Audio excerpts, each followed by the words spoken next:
2027ல நடக்கப் போற cricket world கப்ப இந்தியா தலைகீழா நின்னாலும் ஜெயிக்க முடியாதுன்னு சொன்னா உங்களால நம்ப முடியுதா?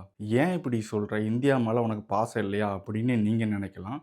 இந்தியா வந்து பார்த்தீங்கன்னா, ஒரு பயங்கரமான ஒரு டீம் கிரிக்கெட்ல.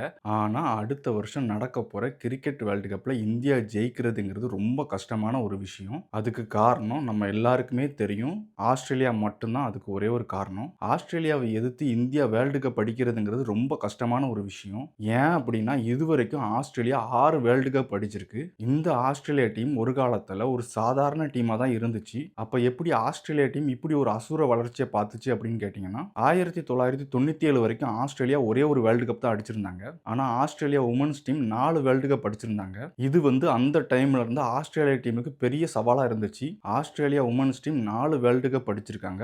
ஆனா, ஆஸ்திரேலியா மென்ஸ் டீம் ஒரே ஒரு வேர்ல்டு கப் தான் அடிச்சிருக்காங்க அப்படிங்கக்கூடிய ஒரு கேள்வி அந்த டைம்ல எழுந்துச்சு. இதனால ஆஸ்திரேலியா மென்ஸ் டீம் கேப்டன் 1997ல ஒரு கொடூரமான டீம ஃபார்ம் பண்றாரு. அவரு பேர் தான் ஸ்டீவ் வாக். 1999ல வந்து பார்த்தீங்கன்னா, ஸ்டீவ் வாக் தலைமையில ஆஸ்திரேலியா 2வது வேர்ல்டு கப்ப ஜெயிக்கிறாங்க. அதோட ஸ்டீவ் வாக் ரிட்டயர்மென்ட்டும் குடுத்துட்டாரு. ஆனா, ஸ்டீவ் வாக் உருவாக்குன அந்த கொடூரமான டீம் அப்படியே தான் இருக்குது. அவங்க தொடர்ச்சியா 3 வேர்ல்டு கப் அடிக்கிறாங்க. 1999, 2004, 2008 அப்படின்னு சொல்லிட்டு 3 வேர்ல்டு கப்ப தொடர்ச்சியா அடிக்கிறாங்க. ஸோ 1997ல ஆஸ்திரேலியா மென்ஸ் டீமுக்கு இருந்த மிகப்பெரிய சவால் வந்து என்னன்னா, Australia men's team 1 world cup அடிச்சிருந்தாங்க. Australia women's team 4 world cup அடிச்சிருந்தாங்க. அத 2008ல தான் வந்து பார்த்தீங்கன்னா ஈக்குவல் பண்ணாங்க. 2008ல ஆஸ்திரேலியா மென்ஸ் டீமும், வுமென்ஸ் டீமும் வந்து பார்த்தீங்கன்னா 4க்கு 4 வேர்ல்டு கப் ஈக்குவலா அடிச்சிருந்தாங்க. அதனால தான் 2011 வேர்ல்டு கப்ல இந்தியா ஈஸியா ஆஸ்திரேலியாவ வெளிய அனுப்ப முடிஞ்சுச்சு.